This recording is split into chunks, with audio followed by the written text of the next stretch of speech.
Hello friends, welcome to the modulation institute. This is Devansh अगव। कैसे हैं आप लोग? आई होप अच्छे ही होंगे। तो जैसा कि आपको पता है कि हमारा जो ये आपका सब्जेक्ट है NATL network analysis and transmission line, इसको हम पढ़ रहे हैं। इसकी ये पूरी की पूरी सीरीज कवर कर रहे हैं। और इसमें जैसा कि अभी आपको पता है कि हमने जो लास्ट अभी तक कवर किया है वो हमने पूरा का पूरा यूनिट 1 हमने कवर की थी अभी लास्ट क्लास में, जिसमें हमने यूनिट 1 में टू पोर्ट नेटवर्क्स क्या होते हैं, सिमेट्रिकल एसिमेट्रिकल नेटवर्क्स और बाकी सारी चीजों के बारे में अभी हमने पढ़ा था। ये हम लास्ट अभी तक में पढ़ चुके हैं। ठीक है, आज हम देखने वाले हैं बेसिकली कि हमारे पास जो इसमें आगे अभी तक हमने जो लास्ट पढ़ा था वो पढ़ा था कि हमने जो हमारे एसिमेट्रिकल नेटवर्क्स होते हैं उनके हमने कुछ पैरामीटर्स, कुछ कैरेक्टरिस्टिक्स को पढ़ा, जिसमें हमने iterative image impedance, iterative transfer, image transfer coefficient को निकाला। उसके बाद हमने इटरेटिव और जो हमारे सिमेट्रिकल नेटवर्क थे TN पाई शेप में, उनके हमने open circuit, short circuit impedance, short circuit और ओपन सर्किट एसिमेट्रिकल के, फिर प्रोपेगेशन कांस्टेंट, उनका कैरेक्टरिस्टिक इंपीडेंस, ये सारी चीजें हमने अभी तक निकाली है। ठीक है, आज हम जो बात करने वाले हैं वो हम बात करेंगे हाफ सेक्शन के बारे में। ठीक है, तो वो वहां तक कंप्लीट हो गया है। आज हम जो बात करेंगे या डिस्कशन में लाएंगे, इसको करेंगे half section. So basically half section क्या होता है, या हाफ सेक्शन नेटवर्क कह लीजिए। ये जो नेटवर्क है इसको हम एल नेटवर्क भी कहते हैं। क्या बोलते हैं?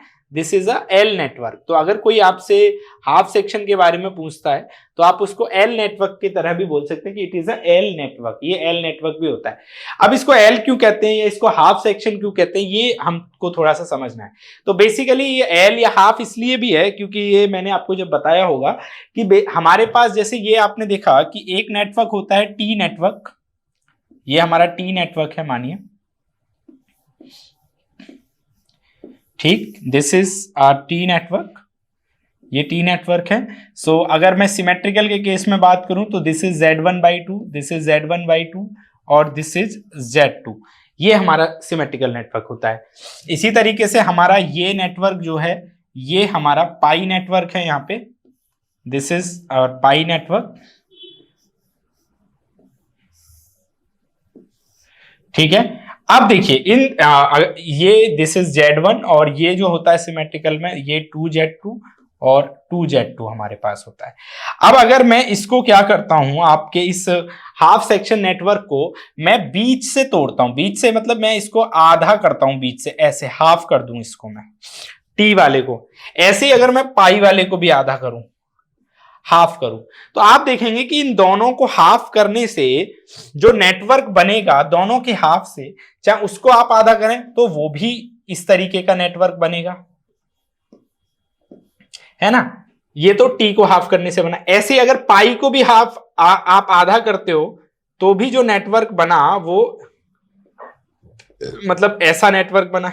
या तो इसको कह लो या इधर वाले को, आधे वाले पोर्शन को उठा लो, चाहे अगर आप उसको नहीं उठाते हो और इधर वाले आधे पोर्शन को उठा लो, इस वाले को, तो भी ये जो बनेगा हाफ बनेगा। ठीक है, ऐसा ही बनेगा। ठीक है, तो चाहे आप टी से बनाए चाहे आप पाई से बनाए, हाफ सेक्शन नेटवर्क दोनों से लगभग सेम ही बनते हैं, है ना। तो इसलिए जैसे हमने जो नेटवर्क पढ़े थे उसमें सिमेट्रिकल या एसिमेट्रिकल में टी और पाई दो अलग अलग शेप थी नेटवर्क की। हाफ सेक्शन के अंदर कोई भी अलग शेप नहीं है, एक ही शेप है जिसको एल शेप, एल नेटवर्क या हाफ सेक्शन नेटवर्क बोला जाता है।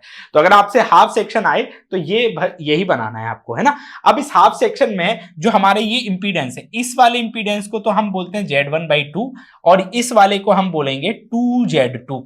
ठीक है, कहने का मतलब एक तो हमने ये वाला उठा लिया सीरीज वाला Z1/2 का, है ना, और एक इसका ये वाला उठा लिया 2Z2। तो दो होते हैं हाफ सेक्शन नेटवर्क में, दो सेक्शन हाफ होता है। ठीक है, तो ये आपको पता होना चाहिए कि हाफ सेक्शन नेटवर्क क्या है और इसमें इंपीडेंसेस की वैल्यू क्या है। पहले इस वाले की Z1/2, इसको 2Z2 बोलते हैं। अब देखिए है क्या, ध्यान देंगे, ये जो हमारे पास हाफ सेक्शन नेटवर्क हमने बनाया इधर और ये इधर भी जो बनाया, दिस इज, ठीक है। तो इसको अगर आप देखेंगे हाफ सेक्शन नेटवर्क को, तो ये Z1/2 है, ये है हमारे पास 2Z2 है। ठीक है, तो मैंने क्या बोला था आपको कि अब जो हाफ सेक्शन नेटवर्क है इसका ये वाला, ये बने तो उससे हैं, सिमेट्रिकल से है ना, बने तो सिमेट्रिकल से हैं, पर ये खुद में अगर देखा जाए Z1/2 तो ये खुद में जो होता है वो एसिमेट्रिकल हो गया है ना, खुद में ये क्या है, एसिमेट्रिकल है। क्यों एसिमेट्रिकल है, क्योंकि ये इनके दोनों इंपीडेंसेस अलग अलग होते हैं, तो है ना, हाफ सेक्शन खुद में एसिमेट्रिकल होता है, पर बेशक बना हुआ ये किससे होता है, हमारा ये बना हुआ होता है आपका, जो हमारे किससे बनते हैं बताओ, सिमेट्रिकल नेटवर्क से। ठीक है, अब इसमें देखते हैं, सबसे पहले वही सारी इसके एनालिसिस करेंगे हम, जो जो हमें करने थे टोटल। ठीक है, तो पहले हम इसमें निकालेंगे इसका फर्स्ट, वैसे तो हाँ पहले ओपन सर्किट से चलो शुरू कर लेते हैं, ओपन सर्किट इंपीडेंस निकालते हैं इसका। ठीक है, तो पेपर में क्वेश्चन आता है व्हाट, हाँ you have to find the open circuit impedance of the half section network. ठीक है, तो हाफ सेक्शन नेटवर्क ये है हमारे पास दिस। ठीक है, तो अगर आप सपोज कीजिए इधर से निकाल रहे हैं ZOC1 निकाल रहे हैं, इधर से आप देख रहे हैं, और ये है Z1/2 और ये है 2Z2। ठीक है, ये चीज होती है हमारे पास। तो अब यहां से आप देखेंगे, जब इधर ओपन कर दिया, ओपन का मतलब इधर ओपन है तो इधर कोई करंट नहीं जाएगा, नो करंट, करंट इधर 0 हो गया। जब इधर कोई करंट नहीं जा रहा तो ये दोनों किस में लग गए, सीरीज में लग गए। वैसे ये पैरेलल होते अगर करंट जाता, तो ZOC1 जो है वो क्या आ जाएगा, Z1/2 प्लस 2Z2, ये हो गया। अब इनका एलसीएम लेके अगर आप सॉल्व करते हैं तो ZOC1 जो निकलेगा वो क्या हो जाएगा, यहां एलसीएम लिया 2 आ गया, Z1 प्लस 4Z2, ये हमारा ZOC1 आ गया। ठीक है, अब हमें निकालना है OC2, तो OC2 में क्या होगा, जब इधर से देखेंगे आप, देखिए ZOC2 जब निकालोगे open circuit impedance from port 2, port 2 का मतलब इधर से देखेंगे, इधर से देखेंगे तो इधर करंट नहीं जा रहा, जब इधर करंट नहीं जा रहा दिस है ना, तो जब इधर करंट नहीं जा रहा तो ये जो रेजिस्टेंस है ये खत्म हो जाएगा, ये 0 हो जाएगा, यहां कोई रेजिस्टेंस ही नहीं रहा है ना, क्योंकि इधर करंट जा ही नहीं रहा है, तो जब करंट नहीं जा रहा तो हम कहेंगे उधर ड्रॉप ही नहीं है, तो सिर्फ ये सर्किट में बचेगा। तो ZOC2 जो होगा वो हमारा क्या हो जाएगा,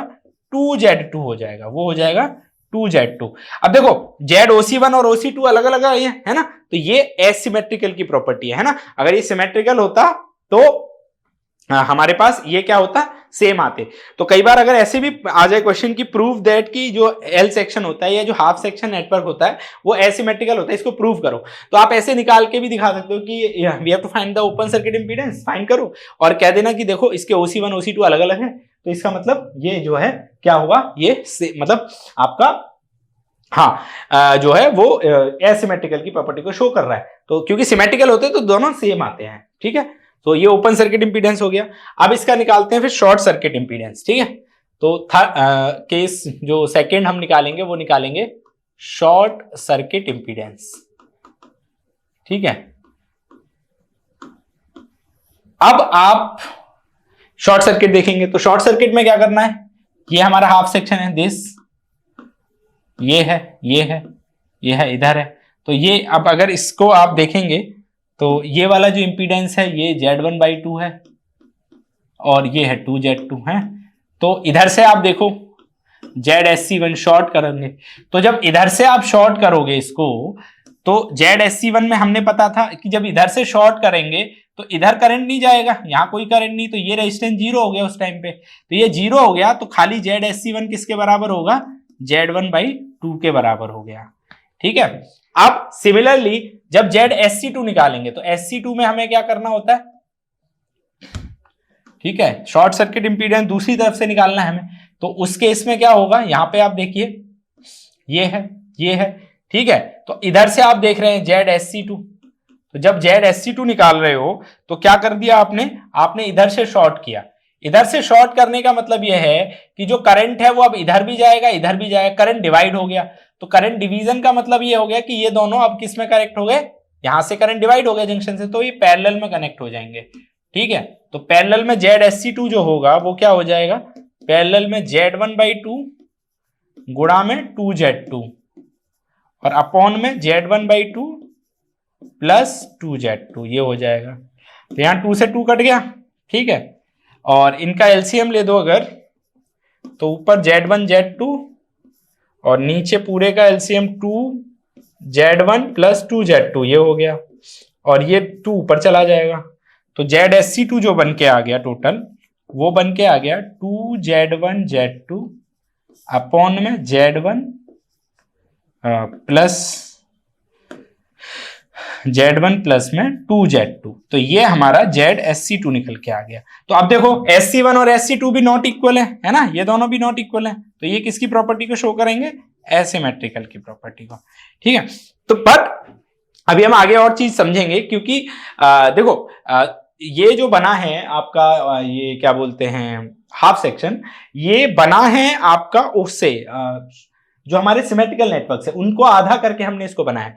तो इसमें आपको ये भी ध्यान रखना है कि ये एसिमेट्रिकल की प्रॉपर्टी शो करेगा ही करेगा, बट इसमें कुछ प्रॉपर्टी सिमेट्रिकल की भी रहने वाली है। तो इसको आगे हम देखेंगे और कैसे। अब ये देखिए ओपन शॉर्ट सर्किट निकाल दिया, ठीक है। अब हम इसका देखेंगे जो हमने निकाला था इटरेटिव इंपीडेंस, है ना, आइटरेटिव इंपीडेंस, क्योंकि एसिमेट्रिकल की प्रॉपर्टी है।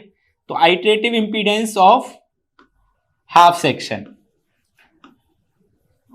तो अगर आप डायरेक्ट इस वीडियो से शुरू कर रहे हैं ना, तो पहले शुरू वाली वीडियो देख लेना, नहीं तो आपको इटरेटिव का समझ नहीं आएगा क्या होता है।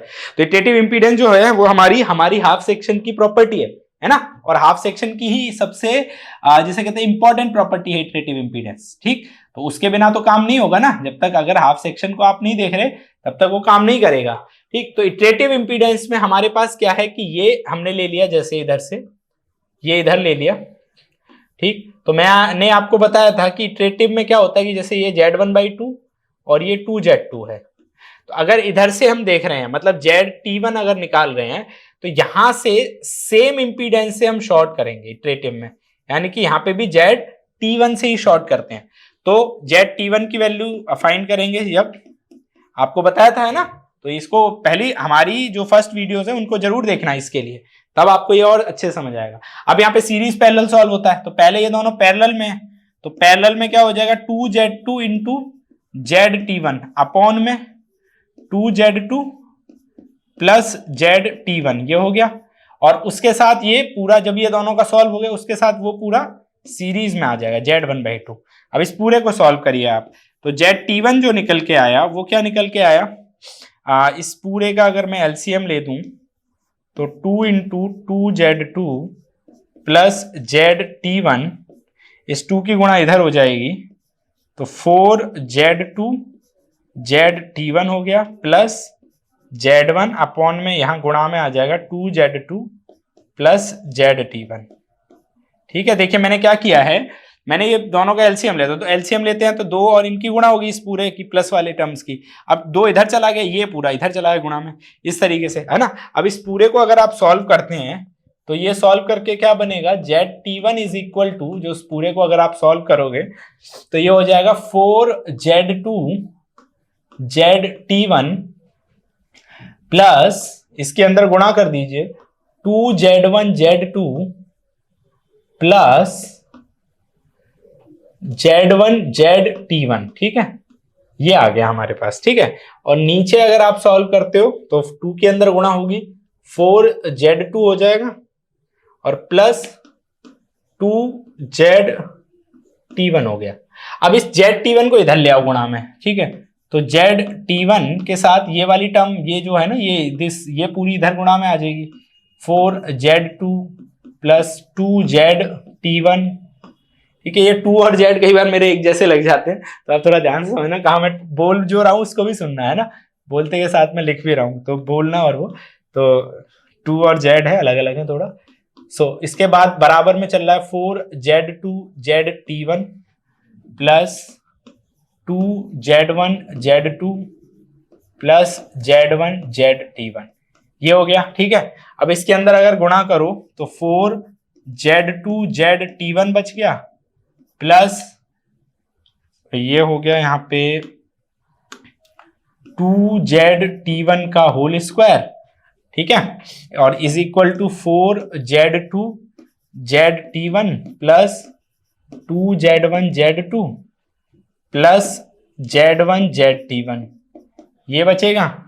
अब देखो 4Z2 ZT1 और ये दोनों कट गए, सेम साइन के है ना दोनों, तो इधर आएगा माइनस होता तो कट गया, यहां बचा 2ZT1 का स्क्वायर माइनस Z1 ZT1, ये वाला नेगेटिव इधर आ गया, माइनस 2z1z2 बराबर में हो गया 0। ठीक है, अब यहां से 2 कॉमन लेके उधर पहुंचा दो, तो 2 अगर मैं कॉमन ले दूंगा तो ZT1 का स्क्वायर माइनस यहां बचेगा Z1/2, क्योंकि यहां 2 है नहीं, ZT1 रह गया सिर्फ, और यहां से भी 2 कॉमन चला गया तो माइनस Z1Z2 बच गया, और 2 कॉमन लेके मैंने जब उधर करा तो 0 हो गया, 2 खत्म। अब ये वही क्वाड्रेटिक इक्वेशन बन गई जैसे मैंने बताया था। अगर इटरेटिव इंपीडेंस आपने सॉल्व किया होगा जब जो हमारा हमने एसिमेट्रिकल का करा था तब, तो उसमें इटरेटिव इंपीडेंस में क्या हो रहा था कि हमने ये जो बनाया है, अब इसको हमें बस इसमें ये जो हमारी इक्वेशन बनी, ये किसकी इक्वेशन बनी, ये क्वाड्रेटिक इक्वेशन की फॉर्म बन गई ना, ax² + bx + c, ये इस फॉर्म में आ गया है ना। तो अब जो हमारी x का फॉर्मूला होता है -b + -b² - 4ac/2a, तो ये वो फॉर्म बनाएंगे हम इसको। तो अब इस वाले फॉर्मूले के थ्रू अगर आप इसको सॉल्व करते हो, ठीक है, तो ये क्या बनेगा, ZT1 इज इक्वल टू जो बना, ठीक है, क्योंकि x की जगह पे यहाँ पे क्या है, ZT1 है, ठीक है, तो ax², तो ax तो कुछ नहीं है, ax तो खत्म हो गया है, 1 है, b -b, तो -b का मतलब हो जाएगा Z1/2, प्लस में हो गया माइनस, क्योंकि माइनस पहले से है, तो माइनस प्लस हो गया, प्लस माइनस b² का मतलब Z1 का स्क्वायर बाई 4, 2 का स्क्वायर, और -4ac, तो ये माइनस प्लस हो गया 4a, तो 4Z1Z2 ये हमारा यहाँ पे बच गया, ठीक, और अपॉन में क्या आ जाएगा 2a, तो 2 तो यहाँ कुछ नहीं है, और तो खाली 2 आ गया, तो ये हमारा जो निकल के आ गया वो आ गया ZT1। हालांकि ये अभी आगे सॉल्व हो सकता है आप, बट आप यहाँ छोड़ सकते हो, कोई बड़ी बात नहीं है, आप यहाँ पे भी फॉर्मूला लगा के छोड़ दोगे तो भी आंसर आपको नंबर मिल जाएंगे। नहीं तो यहाँ पे भी क्या है कि आप इस 2 को इधर ले आओ, Z1/4 अंदर ले जाओगे तो 4 कॉमन लेके वो कट जाएगा, तो वैसे भी सॉल्व कर सकते हो, नहीं तो यहाँ पे भी छोड़ सकते हैं, कोई बड़ी बात नहीं। तो ये निकल गया ZT1।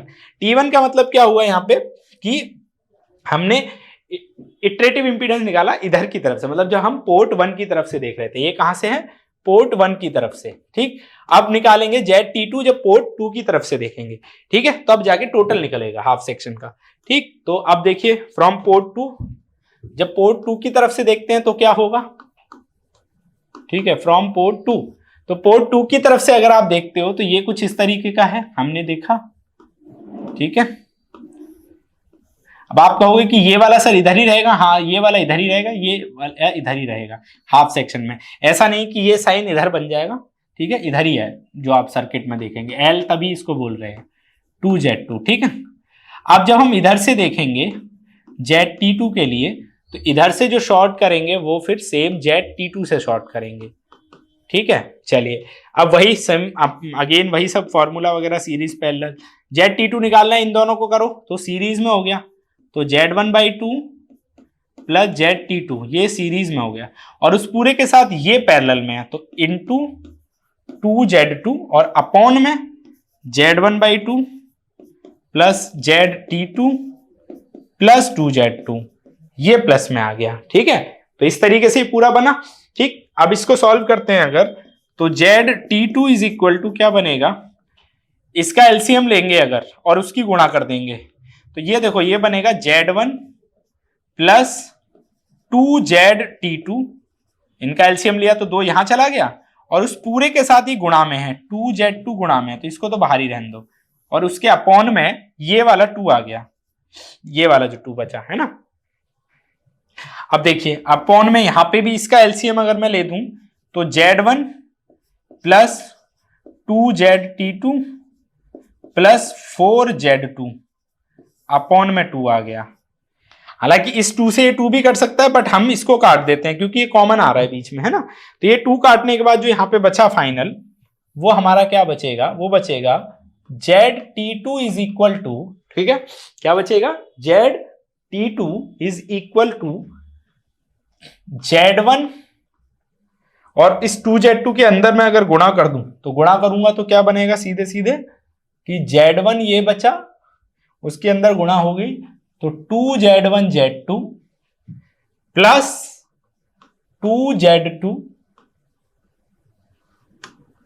प्लस 2Z2 ZT2 ये बच गया प्लस का, ठीक है ना, जब उसके अंदर गुणा होगी, ठीक।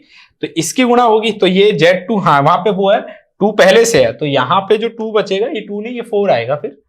ठीक है, तो ये हो गया प्लस में 4Z2 ठीक है। अपॉन में जो बचा, अपॉन में क्या बचेगा, अपॉन में बचा Z1 plus 2ZT2 plus 4Z2। ठीक है, अब अगेन इसकी इधर गुणा कर दो पूरे की ले जाके, तो ZT2 से जब गुणा होगी Z1 plus 2ZT2 plus 4Z2 is equal to 2Z1Z2 plus 4Z2ZT2।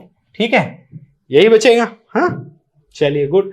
अब इसकी गुणा करोगे तो Z1ZT2 ये आ जाएगा, है ना, प्लस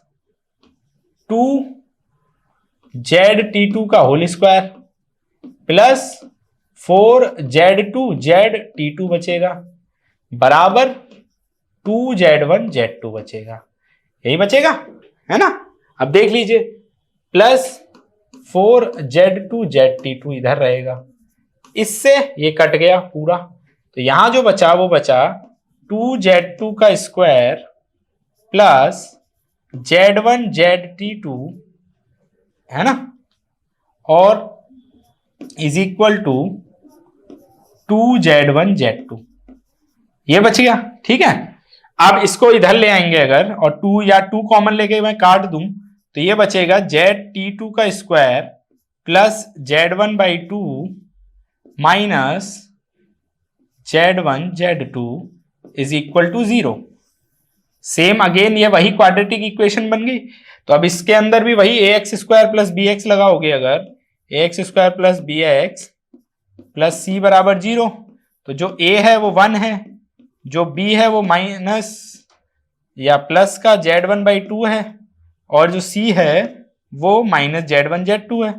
तो उस हिसाब से जो फॉर्मूला लगेगा x इज इक्वल टू, वो क्या लगेगा, minus b plus minus under root b square minus 4ac upon में 2a। तो ये फॉर्मूला लगाइए, इस फॉर्मूले को लगाने से क्या बनेगा यहाँ पे, तो यहां बन जाएगा हमारा ZT1 is equal to minus b, तो minus Z1/2 plus minus b square का मतलब इसका स्क्वायर हो जाएगा, तो Z1/2 ये 4 हो गया, Z1 का स्क्वायर प्लस 4ac, 4a का मतलब 4Z1Z2 दिस, और अपॉन में आ गया 2। तो देखो वैसे तो लगभग वैल्यू सेम है ना, ZT1 और ZT2 की वैल्यू सेम आई है, ठीक है, बट यहां पे माइनस है और उस वाले में यहां पे प्लस आया है। ठीक है, तो बस इतना ही चेंज है। तो कहने का मतलब इटरेटिव इंपीडेंस है सेम ही, तो यहां पे ये एज अ सिमेट्रिकल प्रॉपर्टी भी शो कर रहा है, बट इसका वो वैल्यू अपोजिट है, मतलब नेगेटिव में आई है, तो डिफरेंट भी है। तो इसीलिए मैंने कहा कोई सिमेट्रिकल एसिमेट्रिकल दोनों तरीके का बिहेवियर शो कर सकता है हमारा हाफ सेक्शन। तो ये जो हमने निकाला है ये इटरेटिव इंपीडेंस निकाला। ऐसे ही हमें अब निकालना है इमेज इंपीडेंस। क्या निकालना है, इमेज इंपीडेंस। तो ये जो अभी आपने देखा ये इटरेटिव इंपीडेंस था हाफ सेक्शन का। अब हम देखते हैं इसका इमेज इंपीडेंस। ठीक है, तो उसको और देख लेते हैं। Now image impedance of a half section network. ठीक है, तो इमेज इंपीडेंस कैसे निकलेगा उसको जरा देखिए। ठीक, हाफ सेक्शन या एल सेक्शन का। ठीक, तो जाहिर सी बात है कि ये हमारे पास हमारा हाफ सेक्शन नेटवर्क है। ठीक, गुड, ये है Z1/2 और ये है 2Z2, है ना। तो हम इधर से देखेंगे, सो ZI1। अब इमेज में हमने बोला था कि हमेशा अपोजिट इंपीडेंस से शॉर्ट होता है, कि इधर ZI2 से शॉर्ट होगा, है ना। इमेज में अपोजिट, इटरेटिव में सेम इंपीडेंस से शॉर्ट करते हैं और इमेज इंपीडेंस में अपोजिट इंपीडेंस है। तो यहाँ पे वही ZI1 निकालोगे अगर आप, तो सिंपली ये पैरेलल में हो गए 2Z2 इंटू ZI2, ये पैरेलल हो गया। ठीक है, उसके साथ सॉरी पैरेलल में तो हाँ यस, तो पैरेलल में ऊपर गुणा होगी नीचे प्लस हो जाएंगे। सो 2Z2 इंटू ZI2 ये मल्टीप्लाई, और नीचे 2Z2 प्लस ZI2, है ना, ये प्लस हो गया। अब इन दोनों पैरेलल के साथ ये सीरीज में हो गया, तो इसको सीरीज में आप लिख दो Z1/2, टू, है ना, सीरीज में था तो ये Z1/2 आ जाएगा। अब Zi1 जो हमारा निकल गया इससे, इसको सॉल्व अगर मैं करता हूं एलसीएम लेके, तो ये 2 इधर हो गया, 2Z2 Zi2, ठीक है, इस 2 की गुणा इधर हो जाएगी तो ये हो जाएगा 4Z2 Zi2 और प्लस Z1 इसकी गुणा हो गई 2Z2 प्लस Zi2, ये बनेगा हमारा इधर। अब इनकी गुणा गुणा करके जो इधर फाइनल बचेगा वो बचेगा, ये जो अभी हमने देखा ये पोर्ट 1 की तरफ से था, है ना, इधर से हम देख रहे हैं अभी, तो क्योंकि 2 पोर्ट्स को दोनों तरफ से देख रहे हैं, इधर से भी इधर से भी, ठीक है, तो पोर्ट 1 की तरफ से देखा तो ये आ रहा है, और जब दूसरी तरफ से देखेंगे तब अभी देखते हैं। तो यहां अभी सॉल्व करो इसको, Zi1 इज इक्वल टू, ये क्या हो जाएगा 4Z2 Zi2, ठीक है, प्लस 2Z1 Z2। तो इमेज इंपीडेंस की जो पहली वाली डेरिवेशन करी थी आपने एसिमेट्रिकल में, तो अगर वो याद होगी तो सेम उसी तरह ये होगी, पहले Zi1 निकलेगा, Zi2 निकलेगा, 2 इक्वेशन बनेंगी, फिर उनको जोड़ेंगे, घटाएंगे, गुणा भाग करेंगे, तब जाके फाइनल हमारा रिजल्ट बन के आएगा। और अपॉन में हमारे पास आ गया ये 4Z2 प्लस में 2Zi2, हाँ, तो इसकी इधर जाके कर दो मल्टीप्लाई, तो Zi1 के साथ मल्टीप्लाई हो जाएगी 4Z2 प्लस 2Zi2, हाँ, इज इक्वल टू में ये बचेगा 4Z2 Zi2 plus 2Z1 Z2 plus Z1 Zi2, इधर गुणा करेंगे तो ये हो जाएगा 4Z2 Zi1 plus 2Z1 Zi2 बराबर 4Z2 Zi2 plus 2Z1 Z2 plus Z1 Zi2, ये हो गया, ठीक है। अब इस सबको उठा के अगर इधर ले आएंगे तो ये नेगेटिव हो जाएगा, 4Z2 Zi1 प्लस ये तो रहेगा 2Z1 Zi2, ठीक है,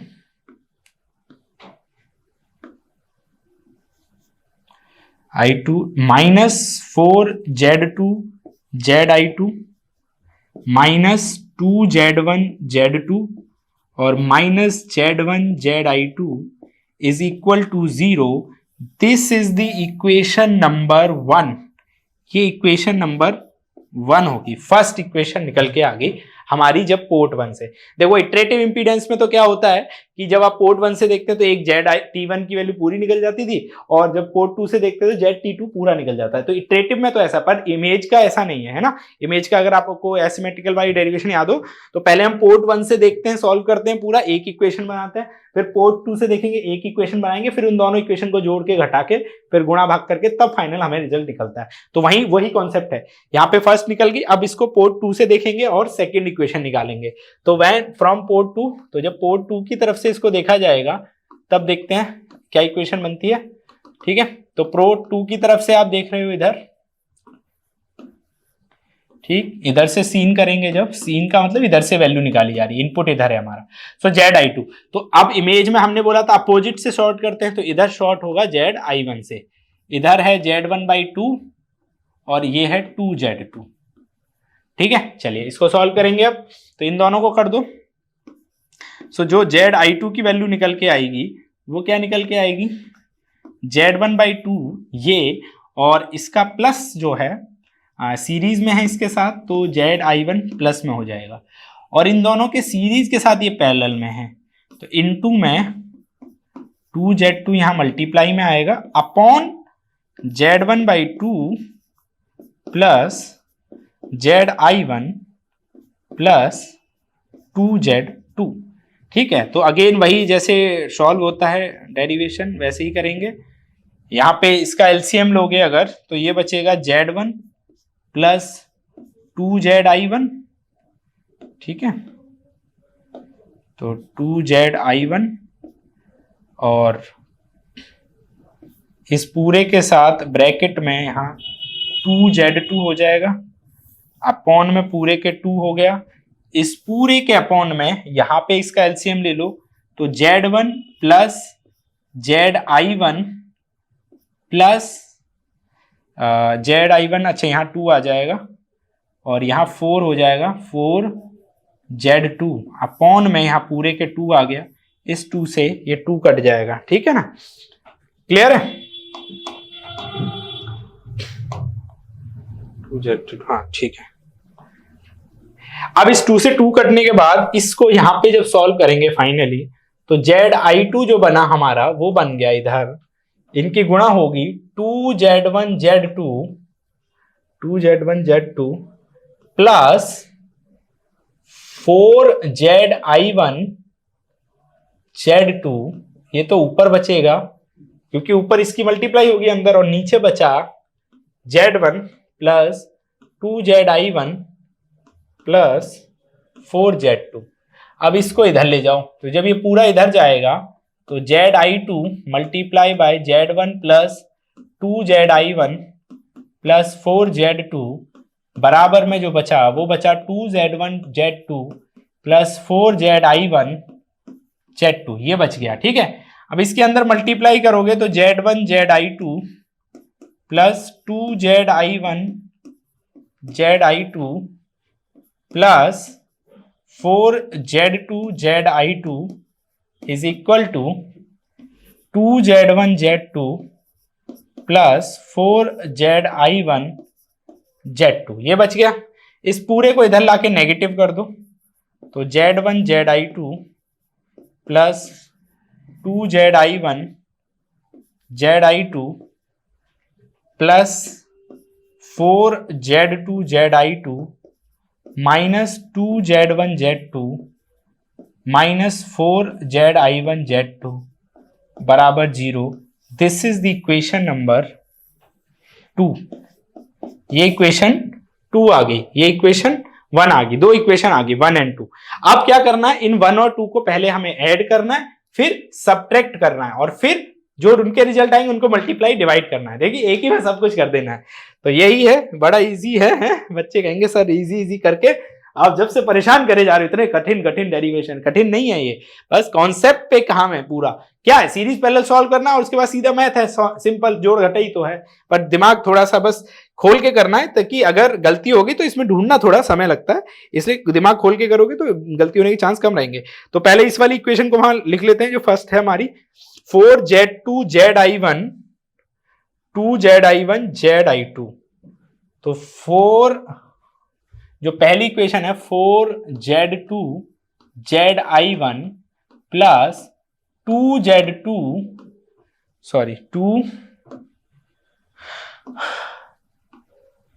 प्लस 2Z2Z1, ये है यहां पे, ठीक है ना। चेक कर लेते हैं, 4Z2Z1 2Z1Z2।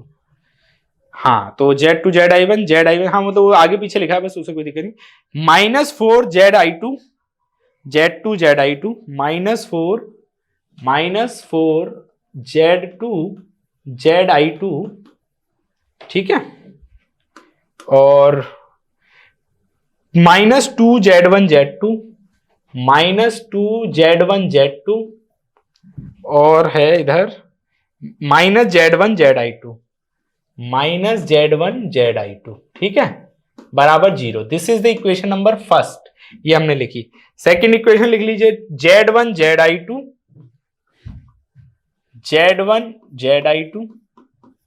Plus 2Z1Z2 plus 2Z1, मतलब वो आगे पीछे लिखा है, बस हमने और कुछ नहीं किया, I1 I2, हाँ, Z1, ठीक है। इसके बाद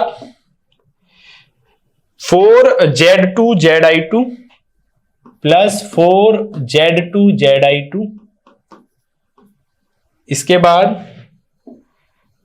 माइनस 2Z1Z2 और माइनस 4Z1Z2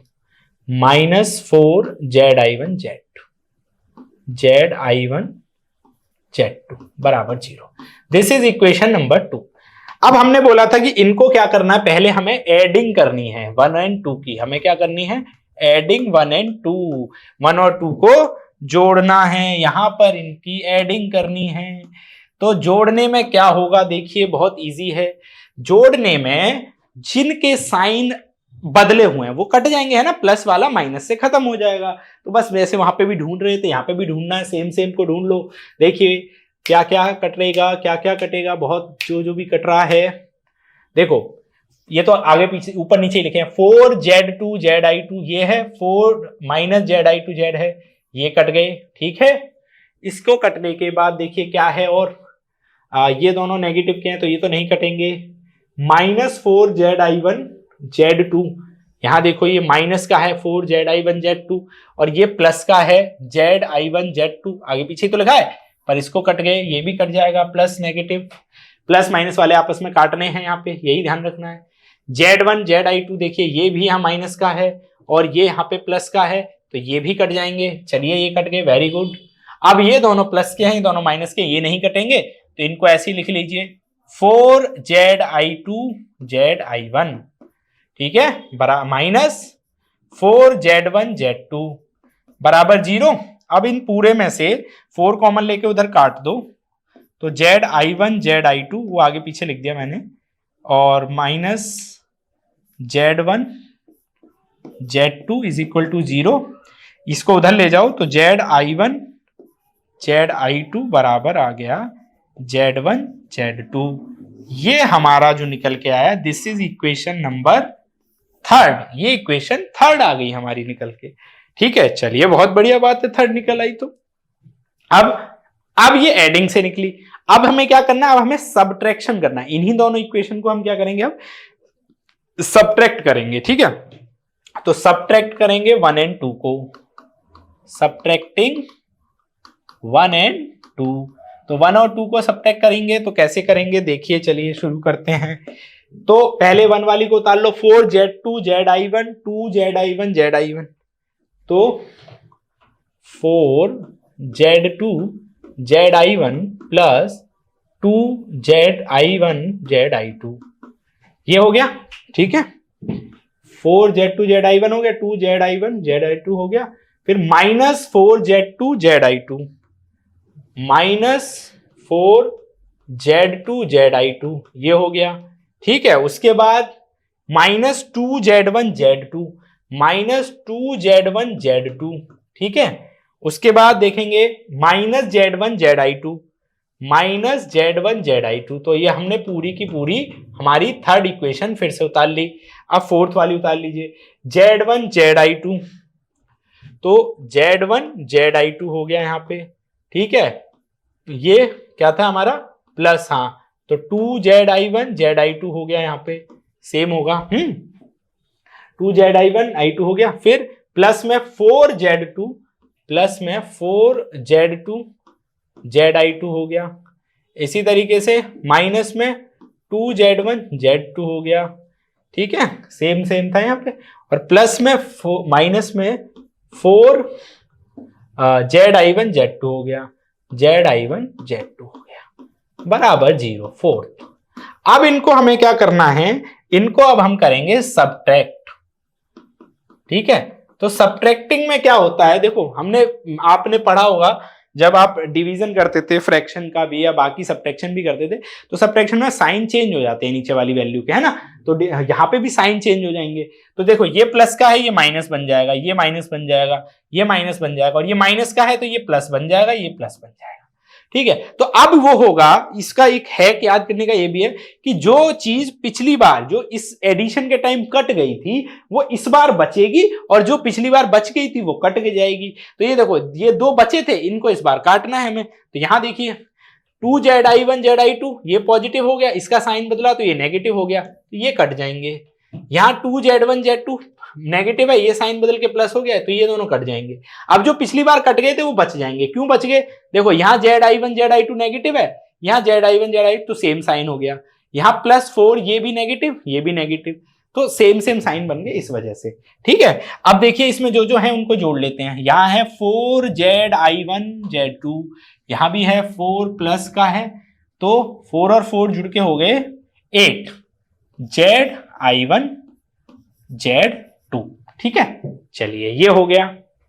अब देखिए और क्या है, 4z2 zi2 ये दोनों माइनस के हैं तो ये जुड़ के हो जाएंगे 8z2 zi2। ठीक है, और देखिए क्या जुड़ेंगे, ये दोनों जुड़ेंगे, ये भी जुड़ेंगे। ठीक है, तो ये क्या जुड़ के हो जाएंगे -2z1 zi2 बराबर में हो गया 0। ये बचा। अब देखिए इस पूरे में से अगर 8 कॉमन ले दिया जाए तो बचेगा zi1 z2 बराबर z2 zi2। ठीक है, माइनस यहां बचेगा z1/4 क्योंकि 8 इसके अपॉन में आएगा और 2 से 8 4 बार कट जाएगा और यहां बचेगा zi2 बराबर में 0। 8 उधर जाके खत्म हो जाएगा तो यहां बचेगा zi1 z2 minus z2 zi2 minus z1/4 zi2 बराबर में 0। ठीक है, अब देखो इसमें हमें क्या करें, हम i1 i2 को एक तरफ ले जाते हैं तो i1 ये इधर छोड़ दें, हम zi1 को इधर छोड़ दें z2 और ये वाले i2 वाले उधर चले गए तो बच गया z2 प्लस z1/4 और इस पूरे में से zi2 कॉमन आ गया। तो जब zi2 अगर कॉमन आ जाए और इसको इसके अपॉन में है ना, अब क्या करो zi1 को इधर ले आओ और z2 को इधर ले जाओ। ठीक, तो ये जब इधर घूम फिर के जो बनेगा वो क्या बन जाएगा, वो बन जाएगा zi1 अपॉन में zi2 बराबर में z1/4 प्लस z2 और इस पूरे के अपॉन में z2। ठीक है, इस z2 को ऊपर ले जाऊं मैं अगर तो ये जो बनेगा zi1 zi2 बराबर 1 प्लस z1 अपॉन 4z2 ये बच जाएगा। ये this is equation number 4। Equation number 4 आ गई है, क्या आ गई, 4 आ गई। अब क्या करना है आपको, अब ये जो इक्वेशन नंबर 3 आई थी एक तो, और ये जो 4 आई थी, इन दोनों को उठा लीजिए। ठीक है, तो इन दोनों को उठाने से क्या बनेगा, अब मल्टीप्लाई कर दीजिए इक्वेशन 3 और 4 को। तो हमें क्या करना है, अब मल्टीप्लाई 3 और 4। तो आप कहोगे सर एक ही डेरिवेशन में सब करा डाला, हाँ सब ही होता है, ये बहुत इंपॉर्टेंट डेरिवेशन है इसीलिए। ठीक है, तो ये हो गया हमारा पूरा है। अब इसमें क्या करना है, मल्टीप्लाई में आप देखिए कि जो इक्वेशन 3 थी, 3 वाली हमारी थी z1 zi1 zi2। सो 3 वाली थी z1 zi2 is equal to z1 z2, ये थी 3। ठीक है, और हाँ, और 4th वाली है zi1/zi2। सो 4th वाली है zi1/zi2 is equal to 1 plus z1 upon 4z2। ये है, तो ये हमारी 4th इक्वेशन है। अब जब मल्टीप्लाई होता है तो हमें पता है मल्टीप्लाई में RHS का RHS से मतलब LHS LHS से RHS है, तो इनकी मल्टीप्लाई जैसे होगी zi1 zi2 इधर, और इसकी मल्टीप्लाई होगी इससे zi1 अपॉन zi2, यहां पे हो जाएगा z1 z2 और 1 प्लस z1/4z2।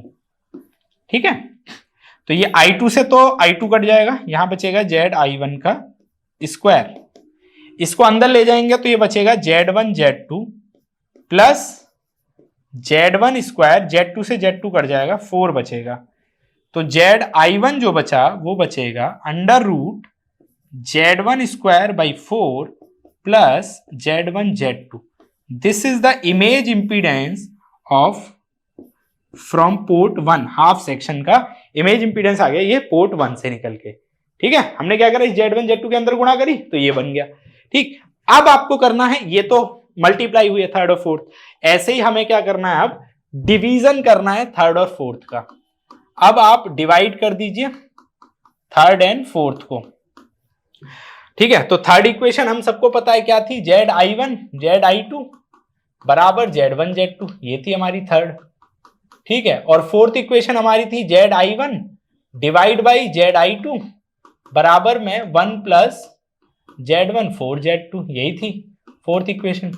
तो जब डिवाइड करते हैं ना तो डिवाइड में क्या होगा, ये इसके अपॉन में आएगा, मतलब ZI1 ZI2 इसके अपॉन में आएगा, यहाँ ZI1 ZI2, और यहां पे आएगा Z1 Z2 ये, और इसके अपॉन में आएगा 1 प्लस Z1 4Z2, है ना, ये इधर इस तरह आएगा अपॉन में।